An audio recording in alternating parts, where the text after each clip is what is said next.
দয়া, আল্লাহর ভালোবাসা, আল্লাহর করুণা যে কত বিশাল আমাদের কোনো ধারণাই নাই। আল্লাহ ভালোবাসাকে তৈরি করে 100 টুকরা করলেন।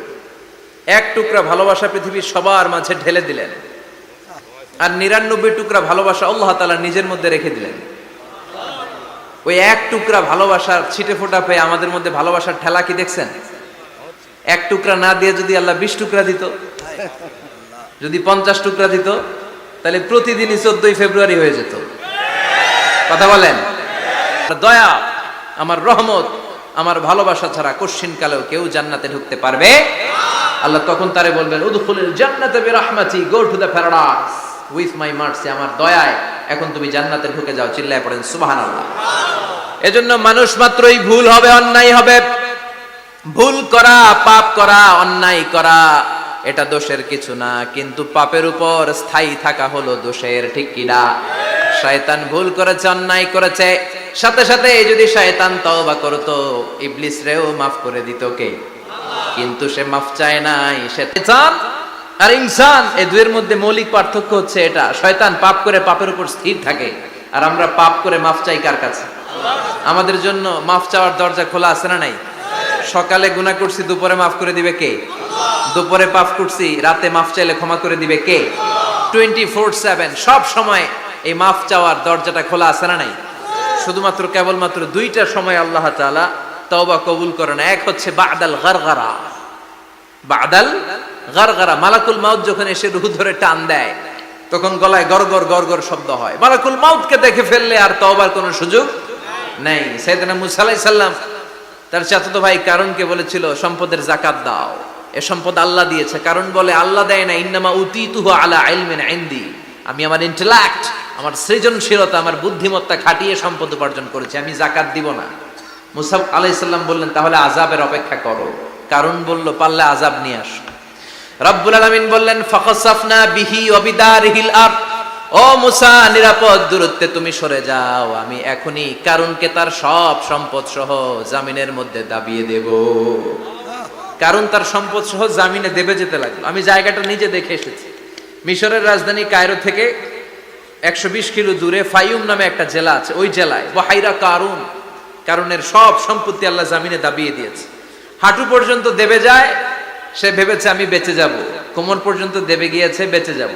গলা পর্যন্ত যখন দেবে গিয়েছে, আর বাঁচার সুযোগ নাই। কারণ কয়, মুসা সব সম্পত্তি তোরে আর তোর আল্লাহরে দিয়ে দিলাম, আমারে বাঁচা, আমারে বাঁচা, আমি তওবা করলাম। তখন কি তওবার সময় আছে?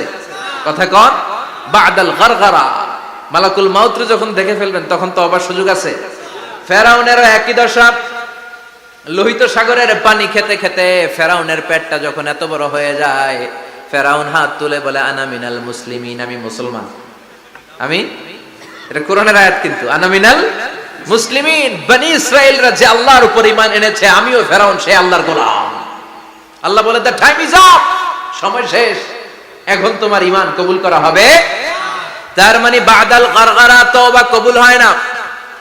এই মৃত্যুর গড়গড়ানি আসার আগ পর্যন্ত চোখের পানি ছেড়ে যদি আল্লাহর কাছে ক্ষমা চান, জীবনের সব গুনাহ মাফ করে দিবে কে?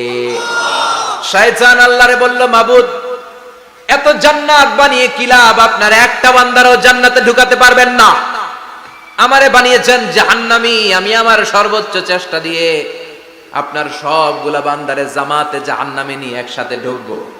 পারলে জাহান্নাম আরো কয়েকটা বাড়িয়ে বানান। আল্লাহ বললেন, কেন কেন? শয়তান বলে, লা আকুদান্না লাহুম সিরাতাকাল মুস্তাকিম, আপনার বান্দা জামাতে নামাজ পড়তে যেতে চাইবে, ওখান থেকে ধোকার ওয়াসওয়াসা দিয়ে আমি গানের কনসার্টে নিয়ে যাব। তাফসীর মাহফিলে কোরআন শুনতে যেতে চাইবে, ধোকা দিয়ে আমি মদের আড্ডাখানায় নিয়ে যাব। ওয়ালা তাজিদু আকসারাহুম শাকিরিন, একটারেও জান্নাতে ঢুকাতে পারবেন না। চ্যালেঞ্জ দিলাম। আল্লাহ বলল, শয়তান তুই আমারে চ্যালেঞ্জ দেস? আমি তো সব রাজার বড় রাজা, মহারাজা, আমার সাথে তো কেউ চ্যালেঞ্জ দিয়ে টিকতে পারে না। চিল্লা এখন ঠিক কিনা? শয়তান তুই চ্যালেঞ্জ দিলি, আমিও তোর চ্যালেঞ্জ দিলাম। ওয়া ইজ্জতি ওয়া জালালি ওয়া ইরতিফাই মাকানি, আমার ইজ্জতের কসম, আমার জালালিয়াতের কসম, আমার মহানত্বের কসম, আমার ক্ষমতা আর দাপটের কসম, আজীবন আমার বান্দা গুনাহ করবে, পাপ করবে, অন্যায় করবে, কোন এক তাফসীর মাহফিলে এসে চোখের পানি ছেড়ে যখন ক্ষমা চাইবে, আমি জীবনের সব গুনাহ মাফ করে দেব। আমি আমার বান্দার জীবনের সব গুনাহ মাফ করে দিয়ে জান্নাতে ঢুকায় দেব, তখন তুই কি করবি? লাগফিরান্না লাহুম মা দামু ইস্তাগফিরুনি, যতক্ষণ আমার বান্দা আমার কাছে ক্ষমা চাইবে আমি আমার বান্দার জীবনের সব গুনাহ মাফ করে দেব। সুবহানাল্লাহ পড়ে। এজন্য রাব্বুল আলামিন বলেন, ইয়া আইয়ুহাল্লাযীনা আমানু তুবু ইলাল্লাহি তাওবাতান নাসুহা, তওবার মতো তওবা করো। তওবার মতো তওবা করলে যত বড় অন্যায় হোক, পাপ হোক, গুনাহ হোক, সব গুনাহ মাফ করে দিতে পারে কে? সাইয়েদনা আদম আলাইহিস সালাম ভুল করলেন, শত শত বছর কাঁদলেন। আল্লাহ বললেন, ও আদম, কিছু বাক্য তোমারে শিখিয়ে দেই, এই বাক্য দিয়ে তুমি আমার কাছে তওবা করো, তোমার তওবা কবুল করে নেব। সাইয়েদনা আদম বললেন, রব্বানা, পড়েন, রব্বানা যালামনা আনফুসানা ওয়া ইল্লাম তাগফির লানা ওয়া তারহামনা লানাকুনান্না মিনাল খাসিরিন। ও আল্লাহ, আমি জুলুম করেছি নফসের উপর, ভুল করেছি, অন্যায় করেছি, অপরাধ করেছি, আপনি যদি ক্ষমা না করেন আমি শেষ হয়ে যাব।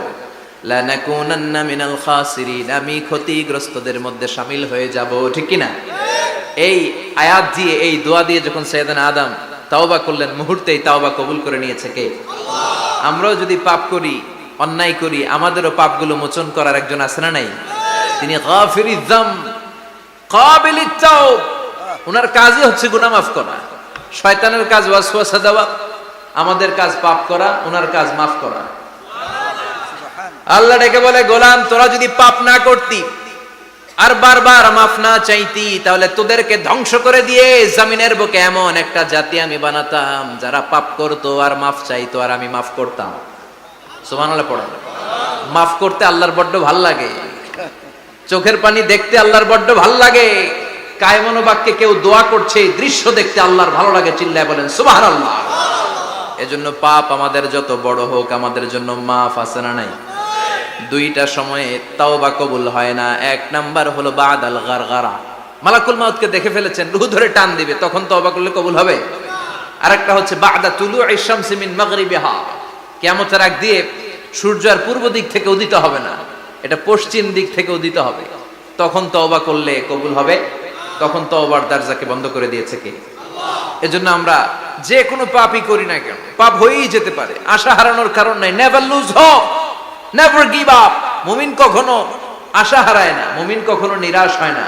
মুমিনের আশা ভরসা একটা সত্তার উপরে, চিৎকার করে বলতে হবে, তিনি কে? আল্লাহ। এজন্য পাপ হওয়ার সাথে সাথে আমরা তওবা করব কার কাছে? বিশ্বনবী বললেন, কিছু কিছু কাজ আছে এগুলো হয়ে যাওয়ার পরে দেরি করা যায় না। এক নম্বরে নামাজের ওয়াক্ত হলে দেরি করা যায় না, ঠিক কিনা?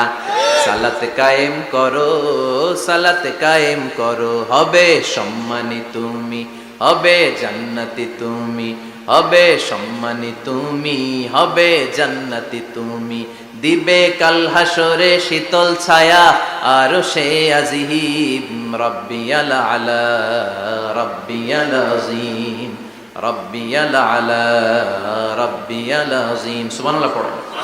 নামাজের সময় হওয়া মাত্র দেরি নাই। তাজহিজুল মাইয়িত, মারা গেলে লাশ রেখে দেয়া যায় না, তাড়াতাড়ি দাফন করে দাও। নামাজের সময় হলে নামাজ পড়ো, দেরি করো না। মানুষ মারা গেলে দাফন করতে দেরি করো না। বান্দা যদি পাপ করে ফেলে তওবা করতে দেরি করো। এজন্য পাপ করার সাথে সাথে তওবা করার দরকার আছে না নাই? এখন তওবা যে করব, কোন সিস্টেমে করব? কোন সিস্টেমে?